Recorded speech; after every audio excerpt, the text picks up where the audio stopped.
பாட்டி சமையலுமா. பாட்டி சமையலில் இன்றைக்கி என்ன செய்யலான்னா, கரும்பு நம்ம வாங்குறோம் இல்லையா, கரும்பு வாங்கினா அந்த கரும்பு சாப்பிடாத யாரும் சாப்பிட முடியல, வெல்ல முடியலன்னும் போது இந்த மாரி பீஸ் பீஸாக துண்டு துண்டாக கட் பண்ணிக்கின்னு அதை வந்து நம்ம நல்லா அரைச்சிட்டு வடிகட்டிடணும். இதெல்லாம் ஃபஸ்ட்டு இந்த ஜூஸ் வடிகட்டிடணும். ரெண்டாவது நம்ம டீ வடிகட்டுறது மேலே நல்லா மெலிசாக துணி போட்டு வடிகட்டணும். ஏன்னா மெலிசாக குச்சி இதெல்லாம் வரும். அதுக்கப்புறம் லெமன் இனிப்பு இருந்தால் நம்ம அப்படியே விட்டுடலாம்.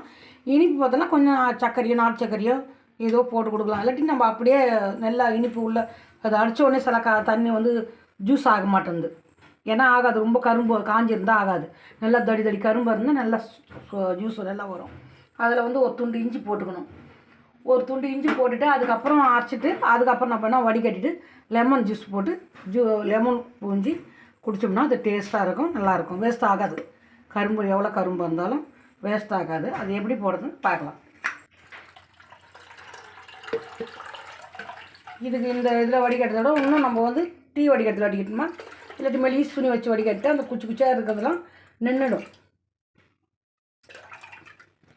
இதுதான் சில கரும்பு நல்லா இனிப்பாக இருக்கும். அதில் நம்ம சோறும் பொங்கலாம். இது மாதிரி அரைச்சி ஜூஸ் எடுத்துகிட்டு நமக்கு தேவையான அரிசி போட்டு ஜூஸை பொங்கல் வைக்கலாம். பனம் சாறில் பொங்கல் வைப்பாங்க. அது மாதிரி கரும்பு சாறில் பொங்கல் வைக்கலாம். இப்போ லெமன் பூஞ்சி இப்படி ஊற்றிட்டு கரும்பு கடையில் கொடுக்குற மாதிரி நம்ம சாப்பிட்லாம். இப்படி தான் கொடுப்பாங்க. ஒரு துண்டு இஞ்சி போட்டு அரைச்சிட்டோம்னா அதோட இந்த ஜூஸ் ரெடி ஆகிடுச்சு. இதை நம்ம அப்படியே எடுத்து குழந்தைங்களுக்கு குடிக்கிறவங்களுக்கு சாப்பிட்லாம். உங்களுக்கு பிடிச்சிருந்தா சப்ஸ்கிரைப் பண்ணுங்கள், ஷேர் பண்ணுங்கள், கமெண்ட் பண்ணுங்கள், பெல் அமுங்க. பாருங்கள்.